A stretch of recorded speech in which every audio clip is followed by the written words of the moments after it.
So I'll make some forward-looking statements, as most everyone else here is today. I don't want to spend too much time, and I've also got my full deck, so I'm going to try to I'll have to go through some of these fairly quickly to stay within my 15 minutes. We know the state of the copper market, obviously. We don't have enough, the copper imbalance, which has caused the price to spike. The mine demand, the supply is, we don't have enough mines online to give us, to provide us the solution to the copper crisis. And we're looking at net zero to 2050. So I call this the David and Goliath story, mainly because 85% of the world's copper deposits are sulfide deposits, and they're large. And they take between 8 to 12 years to finance, permit, and build. We have the Zonia project. Only 15% of the other type of copper projects are oxides. They're usually smaller, they're easier to put into production, they're less expensive, and that's where we come in. Because if you have a copper deficit, how are you going to actually fill that in the years to come without getting online as quickly or as slowly as the Goliaths are getting online? So the Zonia solution that's the solution we have, is our Zonia project in Arizona. It's on private land, and it's a permitted private land. It's a past producer. It only needs state permits, so we can get it permitted within 30 months. There's power on site, there's water on site, we have road and rail access. We've drilled 74,000 meters of drilling on our 15 square kilometer property. And the oxides is exposed at surface. Production profile is 100 million tons of 0.3. It's pre-stripped 1-to-1, so it's ready to go right now. And we'll use an XXEW plant, which is basically copper cathodes will be produced. There'll be no tailings, and there's no smelting involved. And we'll be looking at producing 70 million pounds a year. We have a net zero vision. I have to say that with a little bit of caveat, in that if it's going to affect our economics and make them negative economics, we're going to pull back on the net zero, but we're going to try to attempt. And one of the things that's come up about this we could do is put a solar array either on site or off site and work with the Arizona state government to offset some of our electrical costs. And we have expansion upside. Although we're on our private lands right now at 70 million pounds a year, we have the ability to be able to expand that 3 times the size to get us to, I think, 3 billion pounds of copper. Sorry. Top right is a new development for us. We've actually discovered that there's 50 million tons of CU that's stockpiled on leach pads. It's already been mined. It was stockpiled as they were producing, but they never processed it. So this gives us a pre-development revenue stream, potentially, to the tune of about $75 million, which is going to be very, very, very eventful for us in terms of having that pre-revenue available to us before we go into production.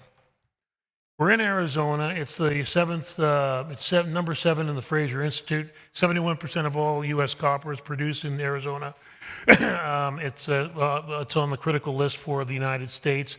You can see all of the copper mines and development projects in Arizona. It is a big copper player.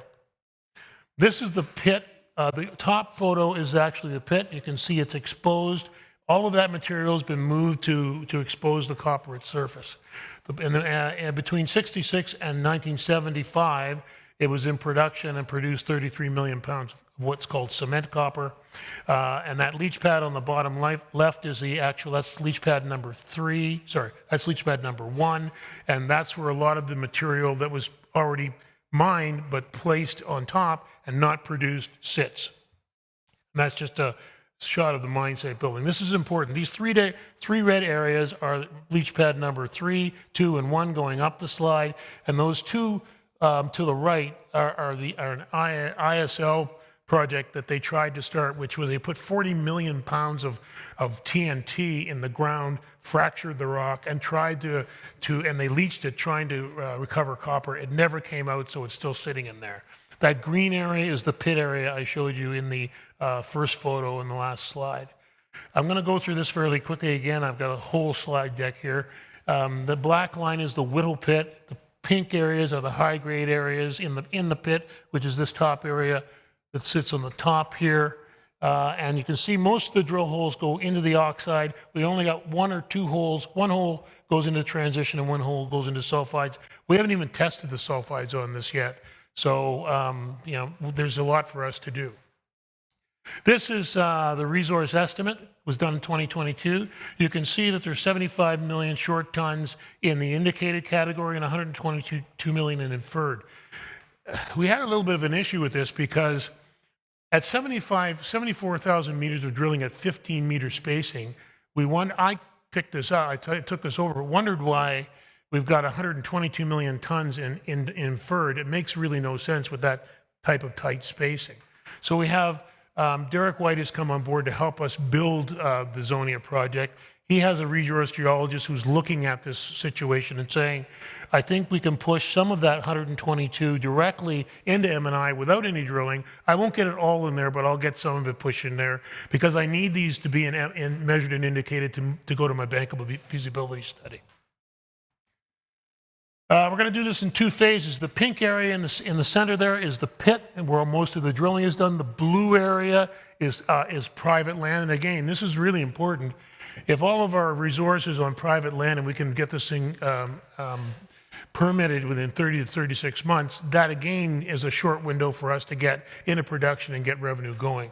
The rest of the area, the brown area, is all BLM land, and the plan is to move. The blue square area on the bottom left on the southwest is private land that we own privately, which we could actually put buildings on, we can put a leach pad on, and very easy to permit because we own it. It's called state purchase land, which we own ourselves. So the brown area, though, is BLM land, and the plan is to move the project after the first 9 years of production, move it onto the BLM land. BLM land takes about 5 to 7 years to put into production. So as we are producing in that pink area, we're already started the process or the permitting process to move on to the brown area and keep the pit moving forward, which, as I said, will give us about 3 times the resource that we have now. The technical team is important because I'm mainly an explorer and a developer. I actually have to be honest, I've never built a mine before. But the guy who came to me 2 years ago and said, you got to put Zonia into production because it's on private land, power, water, pre-stripped. It will fill that void that these large sulfide deposits cannot do in a short period of time, is Derek White. And Derek built, he was the CEO of KGHM. He built Sierra Gorda, Frankie, Carlotta, and the Premier Mines. He is one of the most consummate mine builders in the business, and if his name is up there, you're building a mine. Joe Phillips as well, he's built 14 mining projects in 11 countries. They've worked together. So he's a senior advisor. We've got lead technical, and then Joe. Christophe Napola works for me in my office. He worked for Derek White and helped to build Carlotta and Frankie. So I have mine builders on my team, and that's really important because I'm building a mine. Stuart Ross worked at Cardero Resources. He's important because it's continuity. Stuart worked there for so long, he has historical knowledge about the project and about tonnage and weight and what was done over a 10, 15-year period that's important for us to know. John Drobe is our head geologist. He has significant copper oxide experience. Sue Bird is the one I was speaking about earlier, our resource geologist who will take this, is trying to move that inferred resources into the M&I, and I still have to do some infill drilling to move the rest, but she's very important right now. Myron is the permitting guy. He worked with Derek for Carlotta. So everybody sort of has a history of working on SXEW and copper projects in Arizona, and that's important, particularly on permitting. And George is the modeling, who's going to be modeling the new resource that we're going to be putting out when we get it done. We're going to do this in 2 phases. So phase 1 will just be on the private land alone. The resource update I was just talking about is first, then you go to bankable feasibility study in 2025, engineering 2026. We'll finish permitting by 2026, but at the same time on the BLM land, we'll be looking at doing permitting as well I will drill Dazonia North, which I'll get to in a minute. We'll do a new mineral resource estimate as a result of all the drilling. Met testing will be going on, and we'll have new targets. We'll be looking at the sulfides deep in the zone. SXEW is basically a chemical plant. It's conventional open pit mining, standard heap leaching, low acid consumption. We have low at 25 pounds per ton. That's very low acid consumption, and it's a weak acid solution that goes on to create a pregnant leach solution. So it's environmentally safe. It's also a closed loop. It's all closed. Everything gets recycled, so it's environmentally safe. There's no smelting. There's no tailings. We have a low strip ratio, and we have a domestic supply chain of acid, power, water, and labor. In 2018, we did a PEA. It was at 8%, an NPV at 8% of 192 million with an internal rate of return of 29% and a 2.9-year payback. That was at $3 copper. At $4 copper, it is 427 million NPV. Cash flow after tax is 331 million. Again, this is at $3 copper. We're going to have to redo this once I get the new mineral resource estimate. Strip ratio of 1:1, and the capital expenditure for this, again, compared to the $3, $4, $5, $6 billion sulfide deposit, this is a $250 million build. So again, I was talking to somebody here on one of our meetings, and I had a meeting with a German group, and they said, look, this is not a hard lift in terms of getting it financed, so we'll be able to do that, I think, with very little trouble. The production profile is 0.3 copper, 8.6 years. We think it's more than that. Payback 2.9. Daily throughput would be 30,000 tons a day. Our recovery rate so far is 73, and the oxide 70% in the transition. We're going to do a bench test on site on one of the benches of the old leach pads. We're going to do an on-site leach metallurgical test, and we think we can get those recoveries up. Total copper recovered 422 million, and I went through the NPVs earlier. And I also obviously just talked about metallurgical. There were 3 studies done in 95, 2008, 2011. The overall CU extraction was between 71 and 75, which is a 73% recovery. But we believe by doing an on-site test, we will be able to verify that, or hopefully get it higher.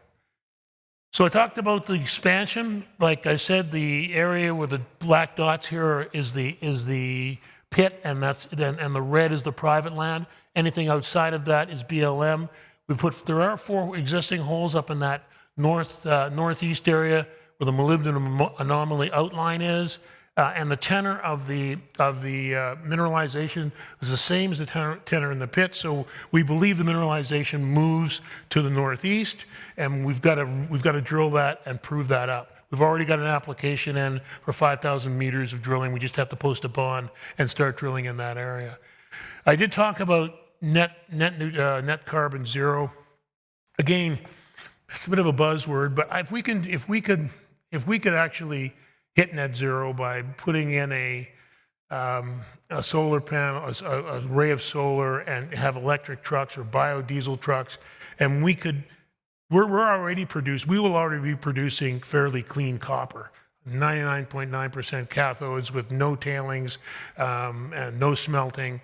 But if we could actually help and raise that to a net zero, we would try. But my caveat is, if it's going to hurt my economics, then I'm going to have to maybe make it halfway to net zero. But it's something we're looking at.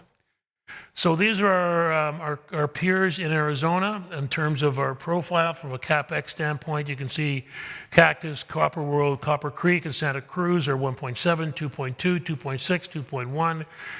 Our capital intensity, that's no float. We have no flotation circuits.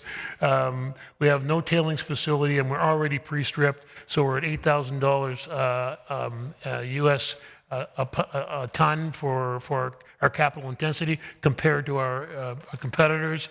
It's open pit, oxide leaching, and it's already brownfield. The rest are open pit and underground, so again, our risk profile is lower.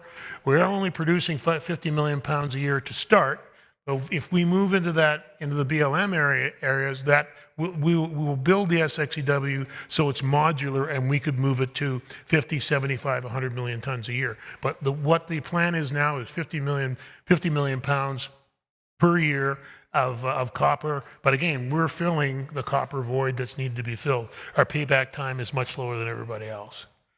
Again, I'm just going over what our key advantages are: accessible by road, power and water on site, railway, 9 years of production on private land, brownfield, mining-friendly jurisdiction, will produce a copper cathode, low emission energy mix, no smelting, the domestic supply chain, sulfur is nearby, we can get it nearby, and there's no overseas freighting. We do have one other project, the Escalones project in Chile, 3.4 billion pounds of copper, 50,000 tons of cathodes over 20 years. The post-tax NPV is 1.5 billion with a 46% IRR, and at 3.6% copper. Again, it will change with the economics as the commodity price rises. It's located 100 kilometers from Santiago and 35 kilometers east of El Teniente. It is an exceptional, again, it's got low strip. I think that's in the next one. The strip ratio is 0.93. It's 420 million tons of copper at 0.36. It is an exceptional project. The Chilean government decided to put it into a sanctuary of nature. That puts it into the penalty box a bit, but we think we can get it designated as what's called a multi-use area. If we get it designated as a multi-use area, we will be able to get back in and drill, because all of this is all inferred.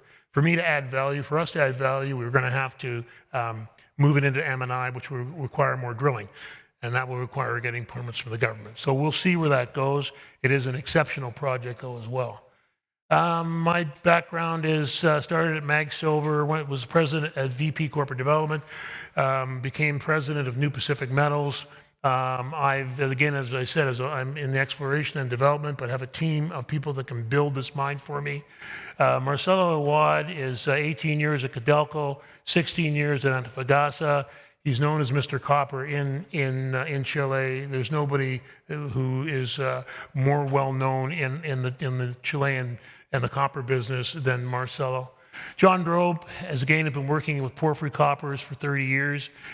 He's worked in South America. He's worked all over the world. Christophe Napala, I talked to him about him before. He worked with Derek White.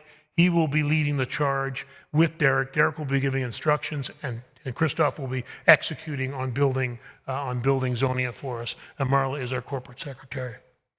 Hank Van Alphen, who's standing at the back of the room there with Stefan Schaus, is our chairman. He worked with Corriente and Cardero and Trevally and Balmoral. He's raised over $1 billion in transactions for the mining business. I talked about myself. Bob Koppel is our largest shareholder. He's a lawyer and a businessman, but he understands the business very, very well. Jonathan Lotz is a lawyer. He's a securities lawyer who does most of the work for us in our firm. Keith Henderson, I work with Keith at Dorado Resources, and Keith is president now of Latin Metals and has been working in the business for a long time. And Tim McCutcheon was actually a banker. He founded DBM Partners out of New York and then went over to Russia and helped to build the banking system there. In terms of financing, he's somebody that we needed to have on our board. Again, I bring up Derek and Joe just because without them, I really can't do this, but they've committed to this and we'll get this thing built. Share structure, got 194 million shares out, warrants 60 million, broker warrants about 1 million, and outstanding options 17 million. And I think that's it for me, unless you have any questions. Oh, this chart should be adjusted, but that a 300... A minute over. Oh, I'm done. But I want to say, great job, and I think the strategic formula of low capex, brownfield development, that's just what the copper sector needs. Yeah. The problem we have in the copper right now is that these things cost billions of dollars, you say. They get tied up in pristine areas, so the permitting goes on forever. So brownfield, low capex. Yeah, thank you. Okay.